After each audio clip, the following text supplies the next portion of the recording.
சுனைவாசியே சுகவாசியே தோங்கருவி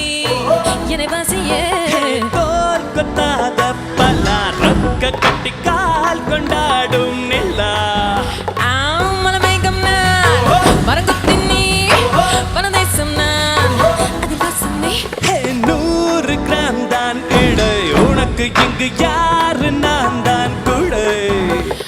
5 அடி வளர்ந்த ஆட்டுச்செடி என்னை மேய்ந்து விடு மொத்தம் பச்சை பசும்புல் நீ